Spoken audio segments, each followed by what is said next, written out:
Hi friends, ಎಲ್ರಿಗೂ ನಮಸ್ಕಾರ. ಇವತ್ತು ಆಶ್ರಮಕ್ಕೆ ಹೋಗಬೇಕು ಅಂತ ಆಶ್ರಮದ ಮಕ್ಕಳಿಗೆಲ್ಲ ತಿಂಡಿ ತಗೊಂಡು ಹೋಗ್ತಾ ಇದ್ದೀನಿ. ಬನ್ನಿ ಹೋಗೋಣ.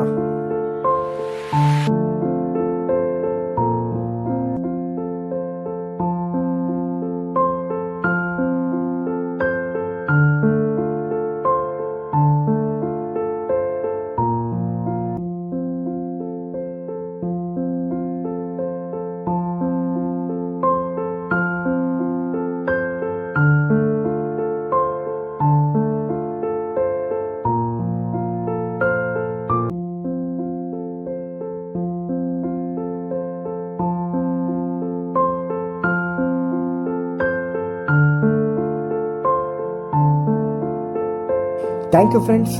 ಆಶ್ರಮಕ್ಕೆ ವಿಸಿಟ್ ಮಾಡಿ ಮಕ್ಕಳಿಗೆ ತಿಂಡಿ ಕೊಟ್ಟು ತುಂಬ ಖುಷಿ ಆಯಿತು. ದಯವಿಟ್ಟು ನಿಮ್ಮ ಕೈಲಿ ಎಷ್ಟಾಗುತ್ತೋ ಅಷ್ಟು ಹೆಲ್ಪ್ ಮಾಡಿ ಅಂತ ಕೇಳ್ತಾ ಇದ್ದೀನಿ ಫ್ರೆಂಡ್ಸ್. Thank you. ವಿಡಿಯೋ ಇಷ್ಟ ಆಗಿದ್ರೆ ದಯವಿಟ್ಟು ಫಾಲೋ ಮಾಡಿ, ಸಬ್ಸ್ಕ್ರೈಬ್ ಮಾಡ್ಕೊಳ್ಳಿ.